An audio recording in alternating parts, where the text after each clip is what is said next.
everyone, this is the writing lesson for the week of April 5th through April 12th. Hopefully before you started this video, you were able to reflect on your own writing. You were able to think about what topics do you like to write about? What's your favorite genre? Have you been writing recently? If you haven't had time to think about those things, pause this video now and take a minute and do so. Today, I'm going to teach you how you can make a plan for your writing at home and also how you can start to collect entries in your notebook. So the first thing that you want to do when you make a plan is you want to think about where are you going to write. In our classroom, we had a designated spot where you would write. We want to do the same thing at your home. Are you going to write on a desk? Are you going to write at the kitchen table? Are you going to write outside on the driveway? Right now, pause this video and think about where are you going to write. I also want you to think about what are you going to write in. At school, we had a composition notebook. If you have one of those at home, great, you can use that.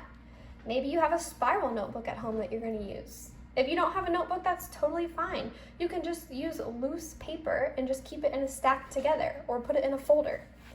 You might consider doing a digital notebook where you create a Google document or a Word document and you type instead of write. Take a minute, pause, think about what are you going to write in. After you've made a plan, well, now we can actually start writing, but we want to think about what things can we put in our notebooks. One of the things that we can put are topics that are important to us. We can think about the people we love, the places we love, the things we love, and write about those. We can also write a lot of entries.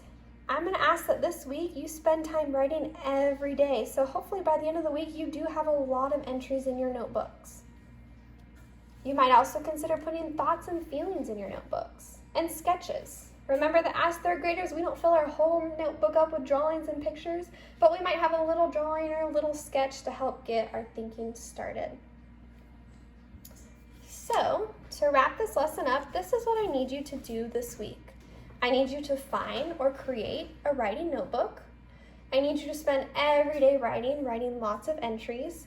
And I need you to turn in one entry to me. There are no requirements on how long this entry is, what the entry is about. I just need your favorite entry turned into me so that I can see that you've spent time writing.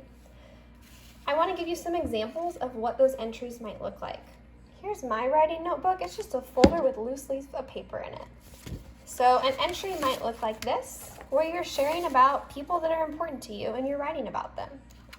An entry might look like this, where you're sharing your thoughts that you've had recently.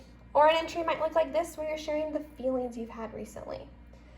These are just some options. You can do something similar or something completely different. These entries can be turned in through Google Classroom or through email. I can't wait to read and hear everything that you're writing about. If you have any questions, let me know.